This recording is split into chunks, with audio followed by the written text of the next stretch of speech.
মৃত্যু নামক ঘুম থেকে জাগায় দেয়। এই জন্য যদি আপনি মোমেন মুসলমান দাবি করেন, তখন ঘুম থেকে জাগার সঙ্গে সঙ্গে আপনার মুখ থেকে বের হবে আলহামদুলিল্লাহিল্লাযী আহয়ানা বাদা মা আমাতানা ওয়া ইলাইহান নুশুর। ও সাহাবারা শোনো, এই যে আঙ্গুলটা, এই আঙ্গুলটার নাম হলো সাব্বাবা, আর এই আঙ্গুলটার নাম হলো উস্তন। আমি নবীজি এমন সময় এমন দিনে প্রেরিত হয়েছি, হাজির হয়েছি, এই যে সাব্বাবা নামক আঙ্গুলটা, এই যে উস্তন নামক আঙ্গুলটা, এই আল্লাহ রসুল এই আঙ্গুলের বর্ণনা দিলেন। দেওয়ার পরে আঙ্গুল দুটো এরকম করে একত্রিত করলেন, করার পর বলতেছেন সাহাবীরা শোনো, এই যে সাব্বাবা নামক আঙ্গুলটা আমি নবীজি হইলাম এই জায়গার মধ্যে, আর উস্তুন নামক যে আঙ্গুলটা এই জায়গা হলো কিয়ামত। সুতরাং আমি নবী আর কিয়ামত অতি নিকটবর্তী। বলেন সুবহানাল্লাহ। চ্যানেলটিকে সাবস্ক্রাইব করুন এবং পাশে থাকুন। ধন্যবাদ। আলহামদুলিল্লাহিল্লাযী লাম ইয়াত্তাখিয ওয়ালাদান ওয়া লাম ইয়াকুল লাহু শারীকুন ফিল মুলক ওয়া লাম ইয়াকুল লাহু ওয়ালিয়্যুম মিনাজ যুল্লি ওয়া কাব্বিরহু তাকবীরা। আল্লাযী আরসালাহু বিল হাক্কি বাশীরান ওয়া নাযীরা ওয়া দাঈয়ান ইলাল্লাহি বিইযনিহি ওয়া সিরাজান ওয়া কামারাম মুনীরা।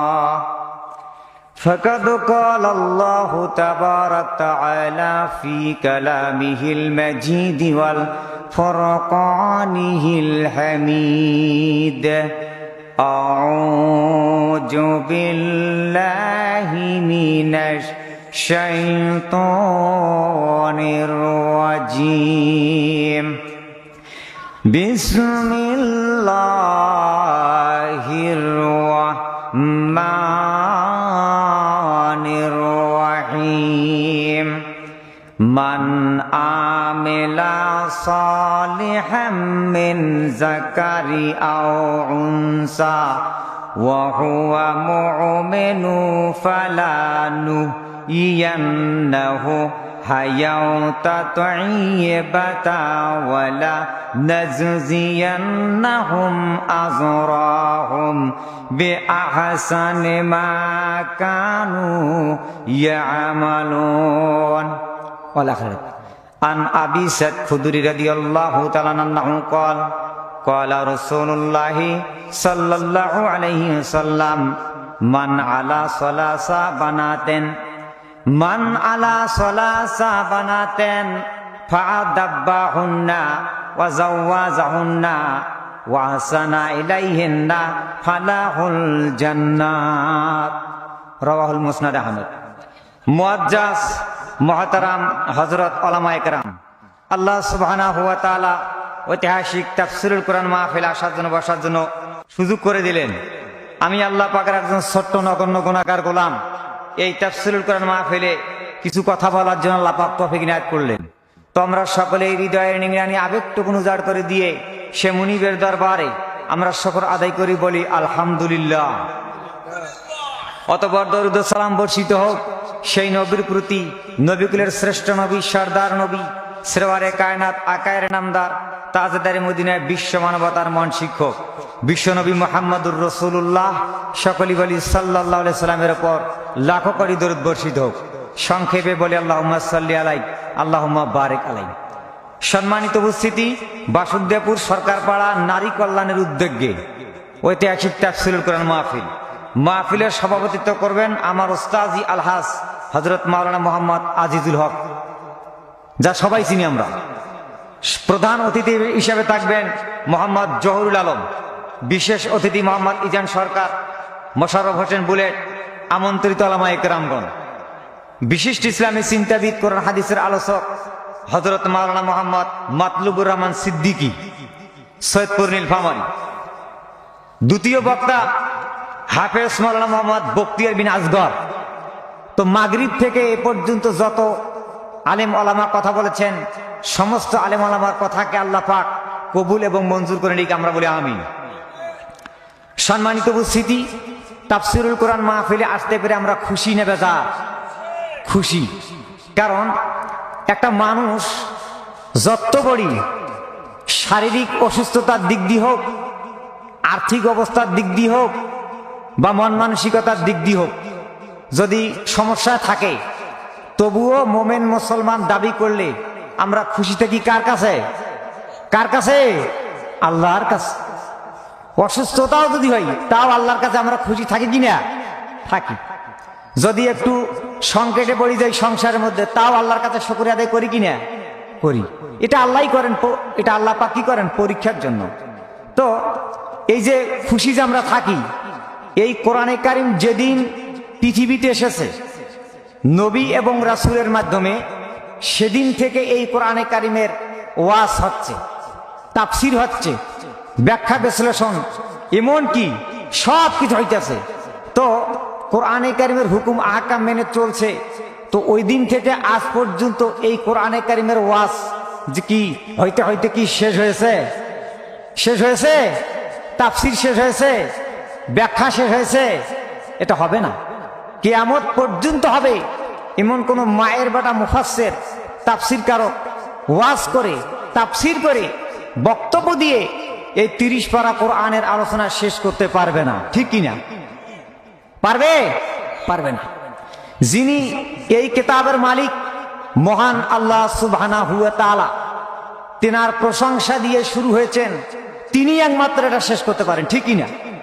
তাছাড়া এটা পৃথিবীতে কেউ, কোন মুহাদ্দিস, মুফাসসির, তাফসীর কারো শেষ করতে পারবে না।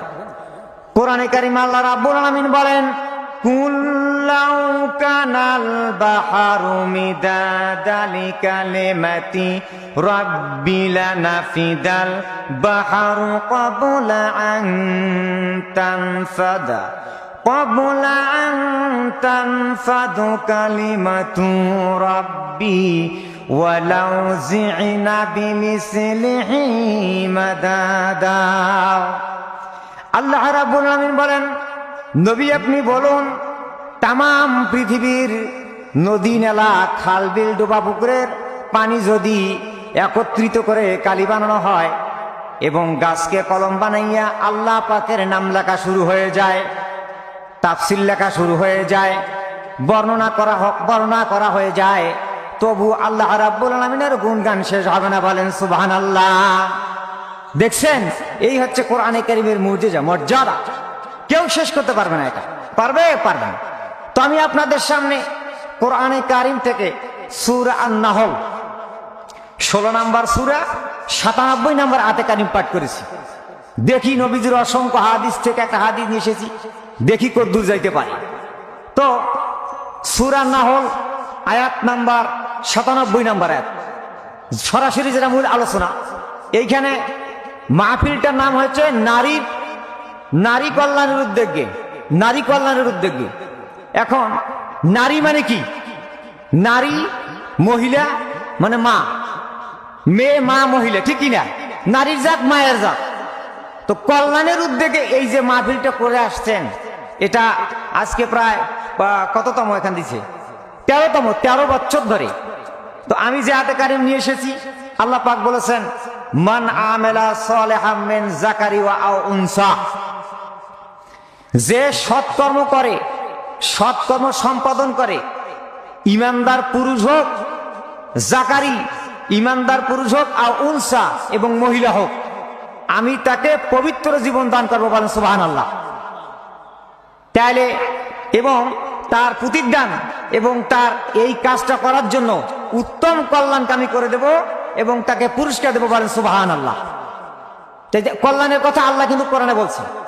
এখন এই যে তাফসীরুল কোরআন মাহফিল আমরা আসছি এখানে, তো আজকে যদি আপনি এই মাহফিলে এসে আপনি সারাটা দিন কি করলেন কি না করলেন, আপনার জীবনের চলার ক্ষেত্রে আলেম ওলামারা এখানে কথা বলবে, ওটার সঙ্গে মেলছে কি মেলছে না, এখান থেকে শিক্ষা অর্জন করে আপনি যদি জীবনটা পরিচালনা করতে পারেন, তাহলে আপনার জীবনটাই হবে কল্যাণকামী। বলেন সুবহানাল্লাহ। এই উদ্দেশ্যে বলা হয়েছে এখানে। তাহলে কি? এই কল্যাণের উদ্দেশ্যে। কল্যাণ মানে আপনি ভালো কাজ, যে কাজটা তিনি শুরু করেছেন এটা তো একটা ভালো কাজ, কোরআনের কাজ, আল্লাহর হুকুম, নবীজির সুন্নতের তরিকা অনুযায়ী। তা যে কাজটা শুরু করেছেন, চালু করেছেন 13 বছর আগে, এটার যা যা আল্লাহ পাক দেবে, আর যারা এটা শুনে আমল করবে, হুকুম আকাম মেনে চলবে, তারাই কি এই কল্যাণের উপর প্রতিষ্ঠিত থাকবে। এখন এই কল্যাণের উপর থাকতে গেলে আমাদেরকে কি করতে হবে? একটা জিনিস চিন্তা করতে হবে। একটা জিনিস চিন্তা, সেটা হচ্ছে যে আজকে আমরা যে দিনটা পেরিয়ে গেলাম, দিন শেষ হয়ে গেল, রাত পার হয়ে যাবে, আগামীকাল আসবে। এখন এই যে আমরা একটা সিদ্ধান্ত নেই, চিন্তা করি।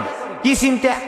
ফজরের নামাজ হইল না, জহরও পড়তে পারলাম না, আসরের নামাজও হইল না, মাগরিব তো গেলই, কাপড় চোপড় ধোয়া নাই, যাক এসাও যাক, ইনশাল্লাহ আল্লাহ যদি বাঁচা রাখে কাল ফজর থেকে নামাজ ধরবো, আর ছাড়াছাড়ি নাই। এটা আমরা আমাদের সমাজে হয় কিনা? হয়। কিন্তু এই ডিসিশন, এই মন্তব্য ভুল ধারণা। আচ্ছা, আপনি কি গ্যারান্টি দিতে পারবেন আগামীকাল বেঁচে থাকার? পারবেন? পারবেন না। আপনার ফজর শেষ হয়েছে, জহর কাজা হয়েছে, আসর গেছে, মাগরিব গিয়েছে, তাতে কি হয়েছে? আপনি এশার জামাত, এশার নামাজটা অন্তত আদায় করে শুয়ে পড়ুন, কারণ এটাই আপনাদের জীবনের শেষ নামাজ হইতে পারে। এই জন্য আল্লাহ পাক বলছে যে চিন্তা করতে হবে আগামীকাল কি হইতে পারে, এই ব্যাপারে একটু চিন্তা করতে হবে। কারণ আমি আপনি যখন এদের রাতের মধ্যে খাওয়া দাওয়া করে শুয়ে যাব, শুইতে যখন যাই, তখন তো আমরা মৃত্যুকে স্বীকৃতি দেই না? আল্লাহুম্মা বিসমিকা আমুতো ওয়াহিয়া, এই দোয়াটা অনেকে জানে না, আর যদিও তারা জানে, এর অর্থ জানে না। জানেন এই দোয়াটার অর্থ কি? প্রত্যেকটা মোমেন মুসলমান যদি দাবি করেন এই দোয়াটা শিখা জরুরি। হিন্দি জ্ঞান মুখস্থ করিতে পারেন, দোয়া মুখস্থ করতে পারেন না?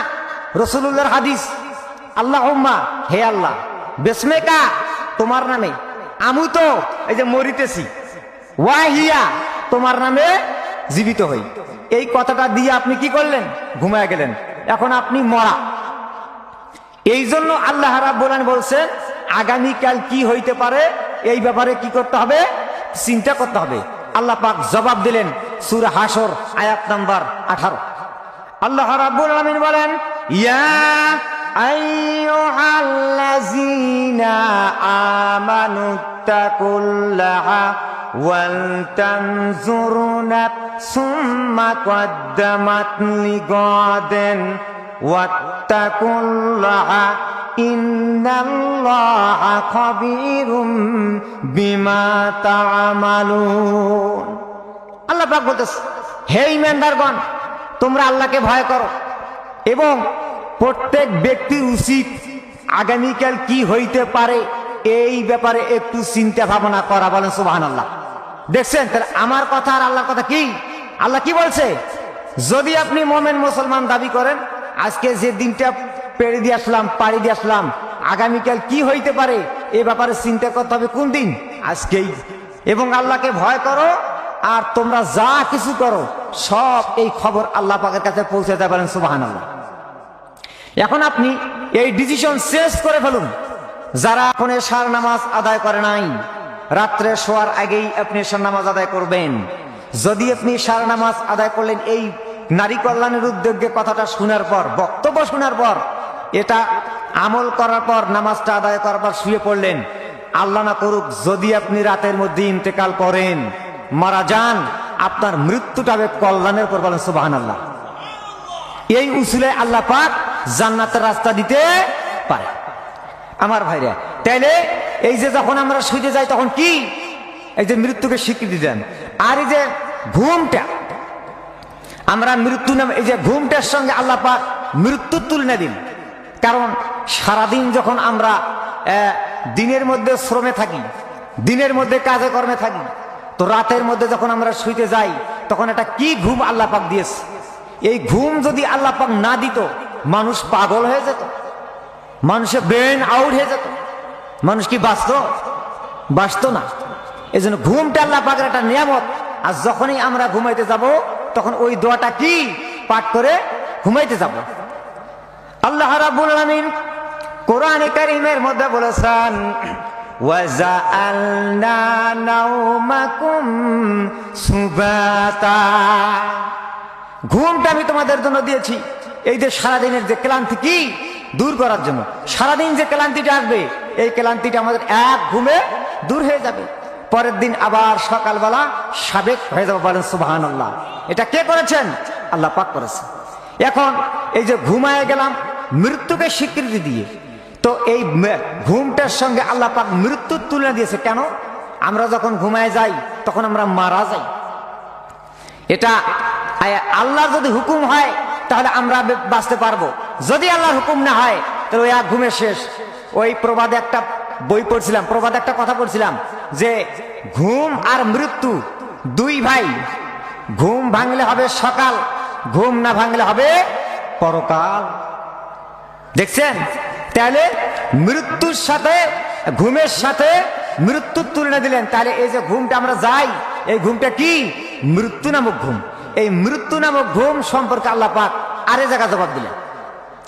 আল্লাহ রাব্বুল আলামিন বলেন, আল্লাহু ইয়াতাওয়াফাল আনফুসা হিনা মাউতিহা ওয়াল্লাতী লাম তামুত ফি মানামিহা ফায়ুমসিকুল্লাতী ক্বাদা আলাইহাল মাউতা ওয়া ইউরসিলুল উখরা ইলা আজআলিম মুসাম্মা। আল্লাহ রাব্বুল আলামিন বলেন, মানুষ যখন মৃত্যুবরণ করে তখন তার রুহটাকে আমি কবজ করে নেই, এবং যে ব্যক্তি মৃত্যুবরণ করে না তার রুহটাকে আমি ঘুমন্ত অবস্থায় কবজ করি। আর যে ব্যক্তির মৃত্যুর সময় হয়ে যায়, মৃত্যুর টাইম হয়ে যায়, তখন ওই ব্যক্তিটার রুহটাকে আমি আটকে দিয়ে দেই। আর যে ব্যক্তির মৃত্যুর এখনো সময় হয় নাই, মৃত্যুর টাইম হয় নাই, আরো দুনিয়াতে কিছুকাল বেঁচে থাকার জন্য অবকাশ পাবে বা হায়াত থাকবে, ওই ব্যক্তিকে পুনরায় ওই মৃত্যু নামক ঘুম থেকে আমি জাগায় দেই। বলেন সুবহানাল্লাহ। চিৎকার করবেন আল্লাহু আকবার। তাইলে একটা মানুষ যখন মারা যায় তখন রুহ কবজ করেন কে? ওই আল্লাহই করেন। এরপরে মানুষ যখন ঘুমায় যায়, ঘুমন্ত অবস্থায় রুহ কবজ করেন কে? ওই আল্লাহই করেন। এরপরে যখন লোকটা পরের দিন সকালবেলা ঘুম থেকে জাগ্রত হয় তখন ওই লোকটার জাগায় দেন কে? ওই আল্লাহ।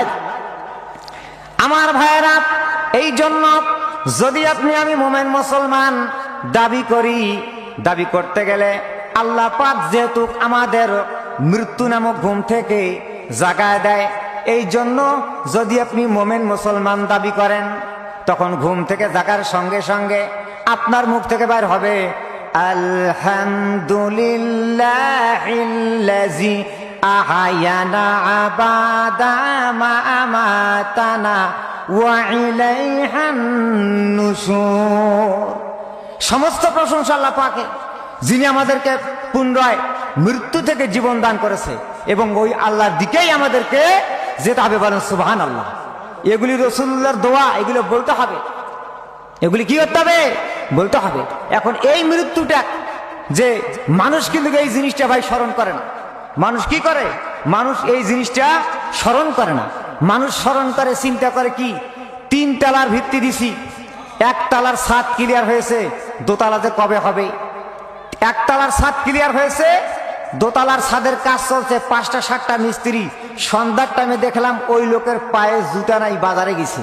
এটা আমার নিজের চোখে দেখা। দেখছেন? তাহলে চিন্তা কি? আপনি রাতে শুইলে মরা, তা আপনার তো চিন্তা চেতনা থাকতে হবে যে আগামীকাল, আল্লাহ বলছে এখানে আগামীকাল আপনি বাড়ি করেন, গাড়ি করেন, সমস্যা নেই, কিন্তু আপনার চিন্তা থাকতে হবে কি? যে আমরা মানুষের সামনে প্রতি মুহূর্তে, প্রতি সেকেন্ডে সেকেন্ডে মোলাকাত, মৃত্যু। আর একটা মানুষ যখন মৃত্যুবরণ করে তার কিয়ামত তখনই শুরু হয়ে যায়, ঠিক কিনা? কিয়ামত তখনই শুরু হয়ে যায়। এজন্য মানুষ এই জিনিসগুলা খেয়াল করেন। এই জিনিসগুলো আমাদেরকে খুব খেয়াল করে চলতে হবে।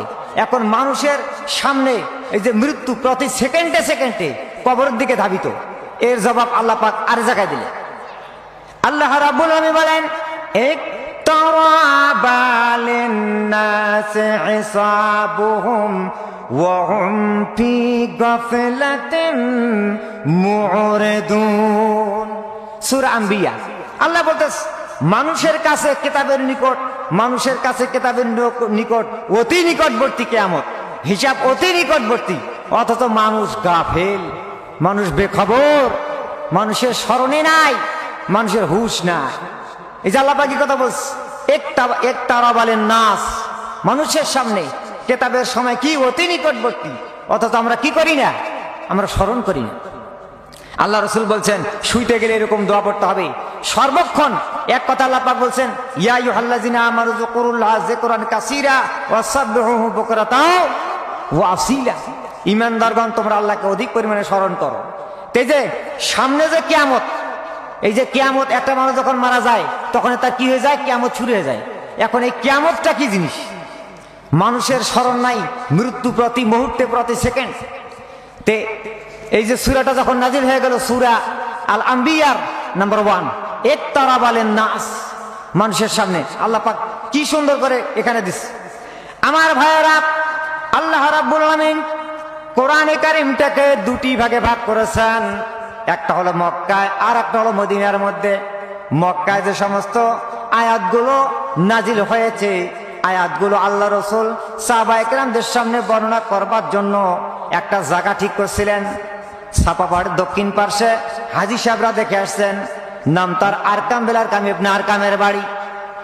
মদিনায় যে সমস্ত আয়াতগুলো নাজিল হয়েছে, আয়াতগুলো বর্ণনা করবার জন্য আল্লাহ রসুল 2 জন সাহাবী জারি নিয়োগ করছিলেন। একজন হযরতে আব্দুর রহমান বিন আউফ আর একজন হযরতে বেলাল রাদিয়াল্লাহু তাআলা আনহু। যখন সূরা আম্বিয়ার এই আয়াতটা নাজিল হয়ে গেলেন, তখন বিশ্বনবী মুহাম্মদুর রাসূলুল্লাহ সাল্লাল্লাহু আলাইহি ওয়াসাল্লাম সাহাবায়ে কেরামদের এলান দিয়ে দিলেন, ও সাহাবারা, আয়াত নাজিল হয়েছে রাত অনুমান 10টার পর তোমরা দারে আরকামের বাড়িতে মধ্যে আসো। ওই সময় যে কয়েকজন সাহাবায়ে কেরাম ইসলাম কবুল করেছে, এরা কি করলেন, রাত অনুমান 10টার পর হাজির হয়ে গেলেন, নবীদের সামনে হাজির হয়ে গেলেন। আল্লাহ নবী তখন আয়াতটা পাঠ করতেছে, ইকতারাবা লিন্নাসি হিসাবুহুম ওয়া হুম ফি গাফলাতিন মুরিদুন। মানুষের সামনে কিয়ামত অতি নিকটবর্তী। যখন আল্লাহ নবী আয়াত খান পাঠ করলেন, করার পর সাহাবায়ে কেরাম রিদওয়ানুল্লাহি তাআলা আজমাইন তার নবীর সামনে তারা বসেছিলেন। আল্লাহ রসুল কি কথা শুনালেন, আল্লাহ পাকি নাযিল করছেন।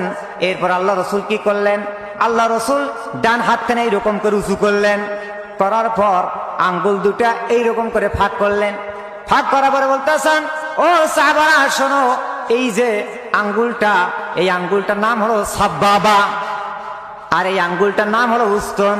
আমি নবীজি এমন সময় এমন দিনে প্রেরিত হয়েছি, হাজির হয়েছি, এই যে সাব্বাবা নামক আঙ্গুলটা, এই যে উস্তন নামক আঙ্গুলটা, এই আল্লাহ রসুল এই আঙ্গুলের বর্ণনা দিলেন।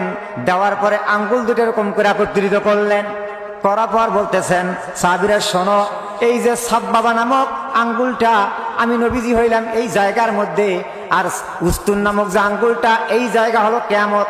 সুতরাং আমি নবী আর কিয়ামত অতি নিকটবর্তী। বলেন সুবহানাল্লাহ, চিৎকার করে আল্লাহু আকবার।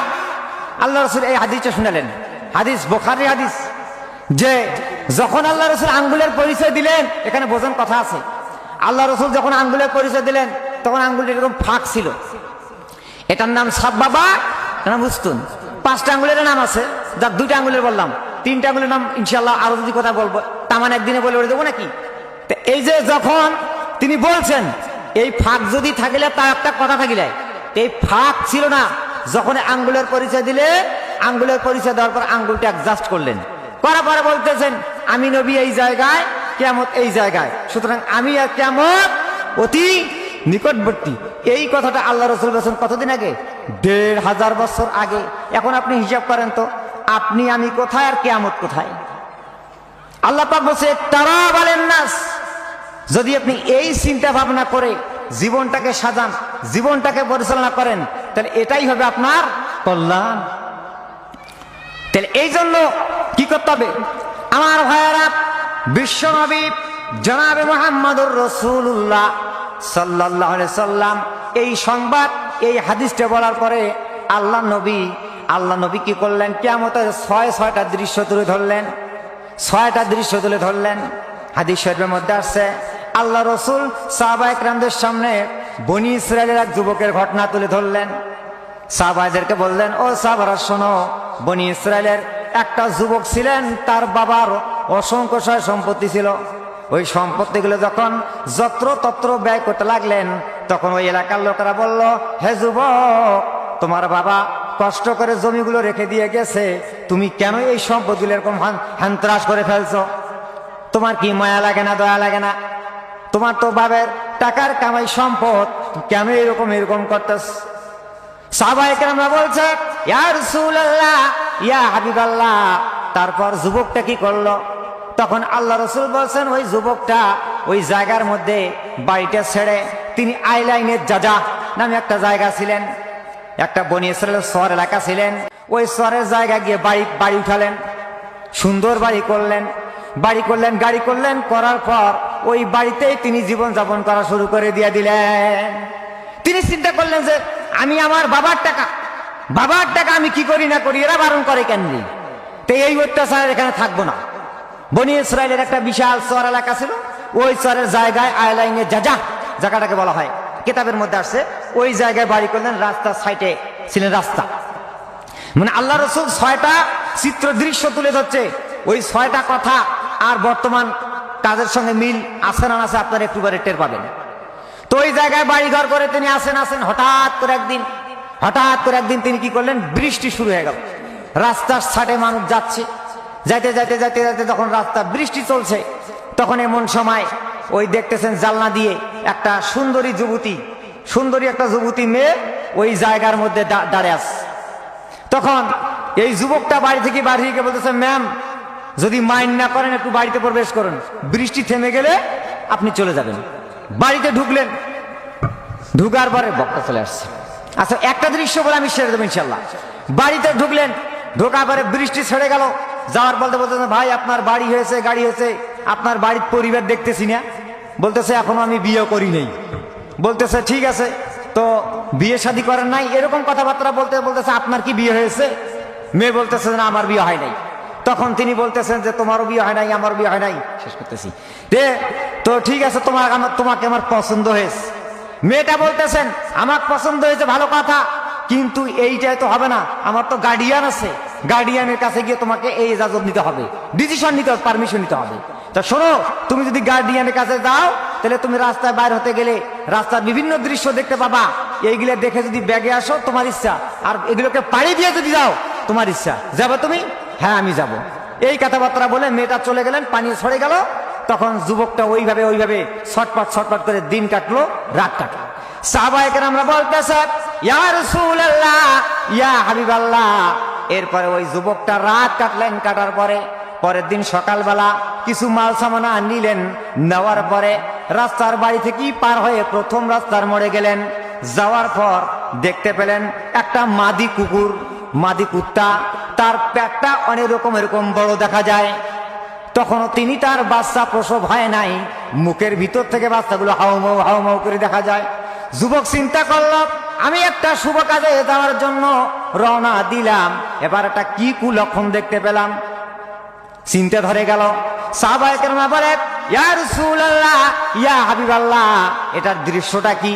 আল্লাহ রসুল বলতেছেন, ওই মাদি কুকুরের বাচ্চার দৃশ্য হলো যে আমার একটা অতীত জামানা আসবে, ওই জামানার মধ্যে কিছু মুরব্বি শ্রেণীর লোক একটা মিটিং এর মধ্যে বসবে, পরামর্শ করবে। ওই মিটিং এর মধ্যে যুবকরাও থাকবে, কিন্তু যুবকগুলা ওই কুকুরের বাচ্চার মতো ঘেউ করবে। ওরা মুরব্বির কথার দাম দেবে না, ওরা একটু সরে গিয়ে বলবে, বুড়া মানুষ ভাই কি বুঝেরি, বাজারে হাট গেছিল, গরুর গাড়ি নিয়ে আর পালসার গাড়ি যাচ্ছি, বুড়ার কথা খাটে রে। এই যে আল্লাহ রসুল বলছেন 1000 বছর আগে, 1500 বছর আগে, এখন হচ্ছে কি হচ্ছে না হচ্ছে। সম্মানিত, যদি 6টা দৃশ্যের মধ্যে একটা বললাম, এখনো 5টা, সময় নাই, এই জন্য মাফি আমি তো মেনটেন করলাম।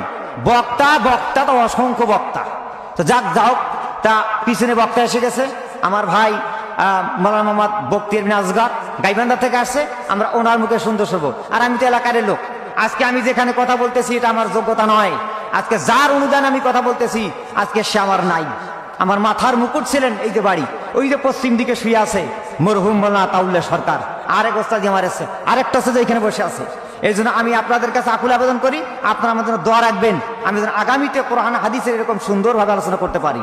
আর আমরা সবাই আমার ওস্তাদের জন্য দোয়া রাখবো, নওয়ার আল্লাহু মারকাদাহু ওয়া জান্নাতুল মাসাহু, আল্লাহ পাক তাকে জান্নাতুল ফেরদাউসের মন্ত্রী হিসেবে কবুল করুন, আমিন। আকুলি কাউলি আস্তাগফিরুল্লাহ লি ওয়া লাকুম মুসলিমিন ওয়া আখির দাওয়ানা আনিল হামদুলিল্লাহি রাব্বিল আলামিন। আসসালামু আলাইকুম ওয়া রাহমাতুল্লাহি ওয়া বারাকাতুহু। আচ্ছা ঠিক আছে, উনি এখানে